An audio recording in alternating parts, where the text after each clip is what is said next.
예민수의 경제 토크, 오늘은 하이투자증권 이영훈 이사님 만나고 있습니다.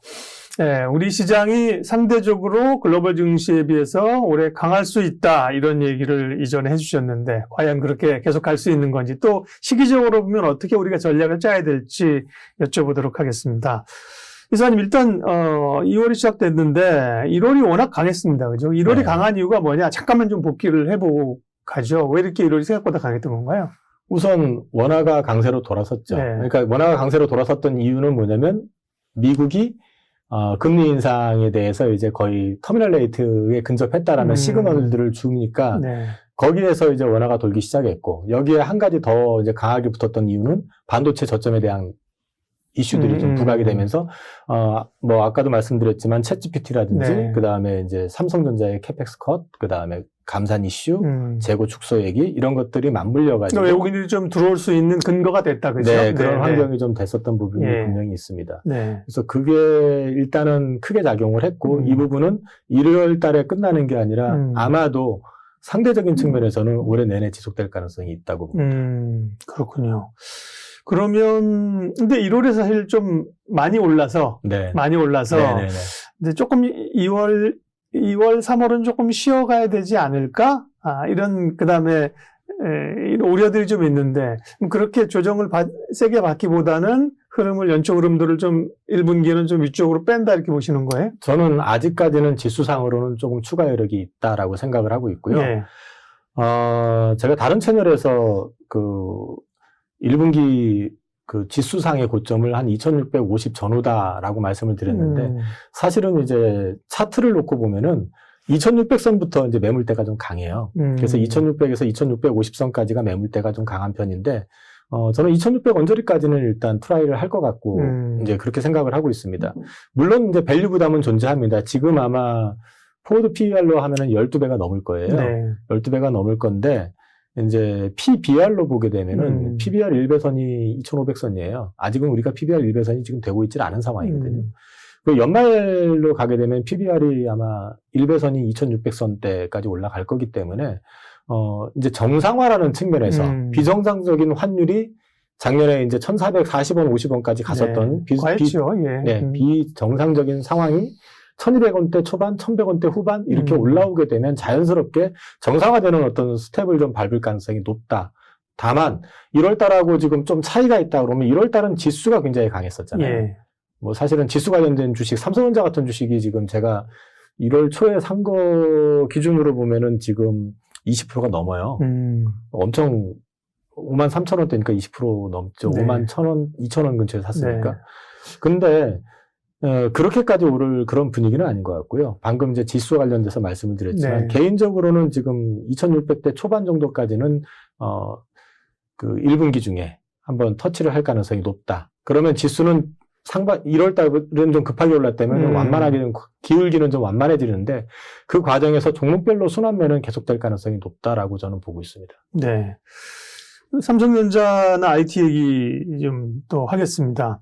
결국은 우리가 이제 지수가 오르려면 사실은 뭐 대형주가 움직여줘야 되잖아요. 삼성전자가 움직여야 가는 거고, 네네. 지수만 올라가고 사실 투자자들이 이익을 향유하지 못하면 그것도 별로 좋은 장은 아니지만, 네네. 기본적으로는 좋아지려면 삼성전자나 이제 반도체 경기, IT가 중요한데, 최근의 흐름들은 좋습니다. 그러니까 삼성전자 감산 얘기도 잠깐 하셨지만, 그러니까 삼성전자가 뭐 컨퍼런스 콜 할 때 감산 귀기열 했는데 얘기 안 했는데, 그러니까 실제로는 이미 재고 조정하고 있었고 말은 감산 아니라고 했지만 하는 거랑 똑같다, 이렇게 보시는 거군요. 거의 뭐 하고 있다고 이미 네. 보고 있고요. 모 증권회사 그 센터장 네. 하시는 분도 그 방송에서 한번 그런 얘기를 하시던데, 실질적인 감산이다. 그리고 이제 감산 비율은 10% 이상은 지금 이미 하고 있는 것 같다라는 얘기를 하던데, 저는 그렇게 생각을 하고 있습니다. 그리고 삼성전자가 지금 작년 4분기 그 반도체 부문 이익을 보면 거의 안 났어요. 네. 그 하이닉스하고 마이크론은 적자가 더 심해진다는 얘기거든요. 그렇게 되면 삼성전자가 그 중에 둘 중 하나를 더 죽이기 위해서 감산을 하느냐, 네. 그건 쉽지 않을 거예요.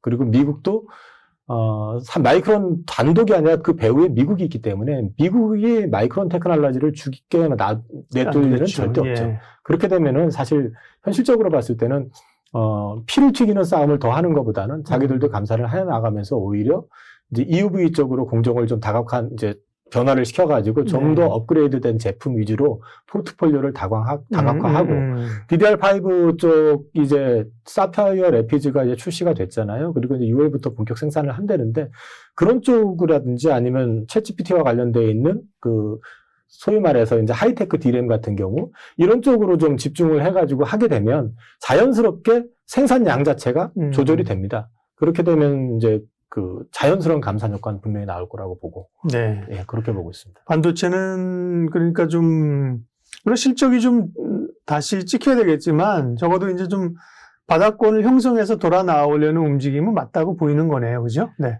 삼성전자나 네. 하이닉스는 항상 보면요 실적이 화려할 때 보면은 거의 정점이었어요. 그러게요, 네. 보면은 막 작년 초반에 그 모 증권회사에서 리포트 나왔을 때 22년 영업이익을 78조까지 예상을 했었어요. 그 정말 뭐 엄청난 21년에 예측하기를. 예. 네. 근데 그게 작년에 보시면 아시지만은 실제로는 반토막. 그러니까요. 올해는 지금 예측하는 게 20조 초반대까지 떨어졌거든요. 네. 더 좋게 나올 수도 있겠네. 거꾸로 보면 그럴 수도 있죠. 네. 예, 그래서 지금 그리고 보통 보면은 막 사람들이 흥분해가지고 삼성전자 살 때가 고점이에요. 그러니까요. 경험적으로 보면은 제가 이제 그 옛날 얘기긴 한데 IMF 때도 삼성전자 주식을 손님들도 많이 사드린 적이 있어요. 네. 근데 언제 사드렸냐면요. 다 박살이 났을 때 전 주식을 제가 다 지수 450에서 싹 정리했어요. 지금 생각해보면은 지금 하라면 못해요. 왜냐면 1100에서부터 450까지 빠졌는데 반토막이 더 난 계좌를 갖다 정리를 하자고 그랬어요. 네. 근데 이제 정리 다 하고 손님들한테 뭐라고 말씀을 드렸냐면 지수 300 깨지면은 주식을 사겠습니다. 삼성전자를 사겠다고 그랬거든요. 근데 그때 지수가 277.7까지 떨어졌는데 네. 그때 사기 시작했거든요. 34,000원대부터 사기 시작을 했는데 그게 이제 10루타 넘게 나긴 났는데 막상 사자니까 안 살라고 하시더라고요. 그 당시에도. 왜 그러냐면 네. 겁나거든요. 네. 다 망하는 분위기였으니까. 이번에도 마찬가지예요. 이번에도 주가가 빠졌을 때 고객님들한테 삼성전자 얘기하니까 장 빠지는데 무슨 삼성전자. 장 올라야지 삼성전자 가지. 이런 논리. 그렇죠. 네. 근데 제일 싸게 사는 거는 보면은 노이즈가 있고 네. 실적이 악화되고 그래가지고 잘 손을 안 대려고 할 때 그럴 때가 바닥인 것 같아요. 그러니까 이제 공포를 사야 되는데 인간 쉽지가 않죠. 그러니까 투자라고 하는 게 인간의 잘 아시겠지만 이사님이 인간 심리를 거슬려야 되는 거거든요. 그죠? 네네. 그러니까 사실은 뭐 올라갈 때 사고 싶지 떨어질 때 사고 싶지 않거든요. 인간 본성은. 맞습니다. 그죠? 예. 그걸 거슬려 사야 되는. 그러면 지금 말씀하신 근데 삼성전자나 하이닉스도 저점에서는 레벨이 어느 정도 올라왔잖아요. 그러면 이제 그거는 단기적인 걸 좀 반영을 하고 시간을 거치고 또 가는 건지 아니면 뭐 그냥 단기적인 조정은 무시하고 좀 봐도 되는 건지. 조정을 받을 수는 있겠죠. 네. 근데 저는, 장 끝났으니까 말씀드리는데, 어저께도 샀고요. 좀 밀릴 때. 그러니까 어저께도 61,600원에, 62,000원대 시작해서 61,600원까지 떨어졌다가 다시 이제 61,900원에 끝났는데, 어제도 샀어요. 고객님들 없으신 분들은 포트 편입해드리고. 저는 이제 지금 이거 생각하고 있는 거는, 올해 1년을 놓고 봤을 때 여기서 뭐 10%를 갈지 20% 갈지 모르는데 저 개인적으로는 올해 삼성전자가 한 7만 원 근처까지는 갈 거라고 생각은 해요. 근데 이제 궁극적으로 봤을 때 좀 시계열을 넓게 봤을 때 지금 소위 지금 열풍 불고 있는 AI로 인해 가지고 그 서버 쪽이 지금 보면은 서버가 보통 수명이 3년 내외인데 전부 다 이게 수명 연장을 시키고서 5년 돼 있고 해가지고 그런 것들 교체하는 수요도 있어요, 사실은요. 이런 것들까지 다 감안해서 놓고 보면은 생각보다 올 연말 내년 들어가면서 반도체가 빨리 돌아설 수 있다. 그 경우에는 지금 7만 원이 목표입니다가 아니라 그보다 좀 훨씬 높은 가격이 목표가 될 수도 있다라고 생각을 해서 포트에는 기본적으로 삼성전자는 좀 쌀 때 싸다는 얘기는 오늘 지금 63,000원대에 들어가 있는데 저는 62,000원 밑에서는 조금씩은 다 담으시라고 지금 하고 있습니다. 네. 그러면 소부장은 어때요? 이건 스타일의 문제거든요. 삼성전자 하이닉스를 좋아하시는 분이 있고, 네네네. 삼성전자 하이닉스보다는 어쨌든 낙수 효과가 있는 소부장을 또 좋아하시는 분도 있잖아요. 그런 점에서 보면 사실은 하이닉스가 뭐 투자 절반으로 줄인다 그러고, 삼성전자 뭐 할 투자는 하겠다고 했지만, 소부장 단에서도 소부장 또 그러니까 결국은 그 섹터나 분야별로 아까 EUV 말씀하셨지만 네네. 좀 차별화가 있겠네요, 그죠? 당연히 있습니다. 네. 그 뭐 지금 보시면은 주가들 보시면 EUV 쪽하고 연관이 돼 있는 네. 소재 쪽이나 장비 쪽. 네. 뭐 그냥 몇 개 말씀드리면은 뭐 동진 세미케론이라든지 SNS 장비에서는 뭐 이런 네, 거. SNS 예, 예. 장비 쪽에서는 네. 뭐 그 한미 반도체, 뭐 이오테크닉스 뭐 네. 이런 강하잖아요. 이런 쪽은 상대적으로 앞으로도 더 강할 가능성이 높다고 봅니다. 그쪽은 실제로 그 감산을 한다고 해도 실제 큰 데미지를 입을 영역도 아니고, 왜냐면 네. 그쪽은 생산 자체가 이제 본격화되는 게 이번에 본격화되는 거거든요. EV 쪽은. 그리고 이제 그 삼성 내에서 어떤 시장 지배력을 좀 많이 갖고 있는 그 소재 회사들이 있어요. ARFI 그 포토레지스트 쪽에서는 네. 앞서 말씀드린 동진, 그 다음에 원익 QNC 같은 회사, 뭐 이런 회사들 같은 경우는 올해도 실적 리포트 같은 거 보면은 작년 대비 더 좋게 나올 걸로 예상들을 하고 있거든요. 안 좋아질 거, 줄어들 거보다는 그런 쪽으로 포커싱을 하시는 게 올해 수익률 면에서도 나을 것 같고, 장비 쪽은 오히려 이제 진짜 실적이 돌아서는 그림이 보이는 시점이면은 거의 바닥권에 있을 가능성이 높으니까 그 시점에서 이제 잡아보시는 것도 괜찮을 것 같아요. 네. 그런 것 좀 말씀하신 동안 잠깐 떠오른 게 예전에 한때 시장에서 그 중심적으로 막 이슈가 될 때가 있잖아요. 삼성그룹 잘 나갈 때는 삼성그룹 뭐 펀드, 삼성그룹만 사면 된다. 이런 네네. 때도 있었거든요. 근데 얼마 전에 삼성이 이제 레인보우 로보틱스 투자한다 그래가지고 엄청 각광을 받았잖아요. 그러니까 소부장 쪽에서 삼성이 이미 투자하고 관련 있는 데 꽤 있거든요. 예, 예. 그런 걸 조금 이렇게 파보면 그죠? 뭔가 좀 가이드라인이 될 수도 있겠다. 그죠? 최근에 투자한 거 위주로. 네. 그러니까 예전에 투자한 네, 것들은 거는, 실패한 것도 꽤 많거든요, 삼성도. 네. 물론 삼성의 볼륨에 비해서는 티가 안 나기 때문에 네. 그 삼성 입장에서는 고민이 안 되겠지만, 그 최근에 이제 작년에 투자한 회사들, 재작년에 투자한 회사들이 좀 있어요. 이제 소부장 쪽에. 그런 회사들은 한번 전체적으로 점검 한번 해보시는 네. 것도 괜찮을 것 같습니다. 그 삼성전자랑 IT 얘기를 하는 것은 이제 IT가 어쨌든 간에 뭐 시장의 핵심에 있기 때문에 쭉 올해 주목할 뭐 관심 종목을 또 말씀하시겠지만 IT가 중심에 있기 때문에 반도체 얘기를 했고요. 이 부분에서 반도체가 아닌 쪽 조금만 여쭤보고 갈게요. 예를 들면 부품단에 있는 셋업체 LG 이노텍이나, 사실 이노텍은 애플 때문에 좀 많이 눌려 있지 않습니까? 그죠? 네네네. 뭐 그다음에 삼성전기나 LG 전자 같은 경우는 사실은 전장 부분에 대한 평가가 나오면서 사실 또 오래 고생했는데 좀 올라오는 것 같고, 뭐 디스플레이나 이런 반도체 이외의 그 핵심 IT에 대한 그 세트업체에 대한 시각 좀 알려주세요. 전장부터 잠깐 네네네. 말씀을 드릴게요. 제가 지난주부터 이번 주 초까지 전장을 계속 스터디하고 자료를 만들었었어요. 그래서 이제 고객님들한테도 발송을 하고, 지난주에는 다른 채널에서 이제 올해 전장 쪽을 주시해야 된다는 쪽으로 네. 취지로 이제 얘기를 했는데, 오늘 LG전자 같은 경우 이제 급등을 했는데, 네. 전장 쪽이 올해 좋아질 수밖에 없는 게, 일단 24년부터 유럽연합 쪽에서는 에이다스가 의무장책입니다. 강제예요. 이제는. 그렇게 되면은 운전자 보호장치, 에이다스, 네네네. 그죠? 네. 그게 이제 단순히 그 제어 시스템만 해당되는 게 아니고, 그 앞에 이제 인포테인먼트라든지 전기로 통하는 모든 장비들, 세트 장비들이 거의 다 들어가잖아요, 자동차에. 예. 그 전기차의 성장하고 또 맞물려 있는 거고, 그렇죠. 이런 부분들이 올해 커질 수밖에 없거든요. LG전자가 작년에 전장에서 30% 성장을 했습니다. 8조 6천억. 근데 회사가 원래 연 15% 정도 성장한다고 봤었거든요. 근데 작년에 30% 성장을 전장 했고요. 쪽이. 예.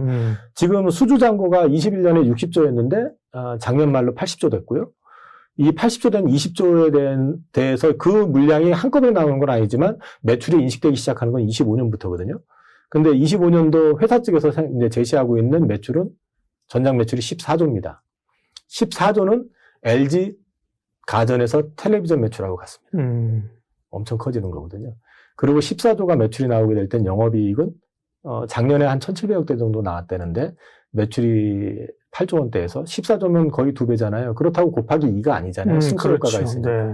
이렇게 되면은 밸류에이션 재평가가 일어날 수밖에 없다. 그러면 전장과 관련되어 있는 회사가 LG전자만 해당되느냐? 이노텍도 당연히 전장이죠. 그렇죠. 그 다음에 또 전장 관련해가지고 인포테인먼트 쪽으로 해서 기계를 지금 만들어서 팔고 있는 HL 만도라든지 또 저 작은 회사들 중에서는 토비스, 뭐 모트렉스 이런 회사들도 아마 각각 리포트라든지 더 전화를 한번 해보시면 실적이 올해 굉장히 기대해 보실 만한 숫자가 나올 거로 보거든요. 네. 그쪽 관련돼 있는 주식들은 같이 한번 보셔도 괜찮을 것 같고요. 네. 그럼 상반기 시장 전망이니까 여기를 좀 마무리하게 되면 사실은 이제 장이 강한데도 주춤주춤하는 게 이러다가 또 한번 확 어기장창 미는 거 아니야? 이런 불안감들이, 일말의 불안감들이 있잖아요. 그리고 사실 1월에 많이 오르기도 했고, 그러나 뭐 그렇다고 해서 질의 비중을 줄이거나 쫄 필요는 없다. 그러면 적어도 뭐 상반기 1분기로 보면 롱 기조로 조금 더 적극적으로 가도 되는 겁니까? 네, 저는 그렇게 생각을 하고 있고요. 대신에 이제 대형주 편입에서는 시장 수익률이 그렇게 크지는 않을 거다. 지수로만 놓고 본다면. 그 안에서도 물론 개인적으로 봤을 때는 사실 상반기에는 자동차가 쉽지 않을 거다라고 보기 때문에 자동차는 못 가니까 그쪽이 빠지면 다른 쪽이 더 올라갈 수는 있다. 그런 측면에서 잘 픽업을 하시는 거는 뭐 능력이시지만 그쪽보다는 조금 지수 영향력이 상대적으로 덜한 이런 뭐 그러면서 올해 실적에 대한 기대감이 큰 섹터들 있잖아요. 그런 쪽으로 보시는 게 더 나을지 않을까 싶습니다. 네. 항상 시장을 뭐 일부러 시장과 다른 시각을 갖는 게 아니라 시장과 말씀하시는 게 시장과 상반된 의견을 주시는데 그런 것들이 우리 사실 그걸 듣고 싶은 거죠. 사실 똑같은 얘기가 아니라 보통은 올해 장도 상저하고를 얘기했잖아요. 그죠? 네네. 근데 오히려 상반기 강할 걸로 그죠? 상고 중저, 하고. 다시 하고, 그런 흐름들로 말씀을 하셨습니다. 예. 2월과 상반기 시장 전망했습니다. 하이투자증권 이영훈 이사님 함께 했습니다. 고맙습니다.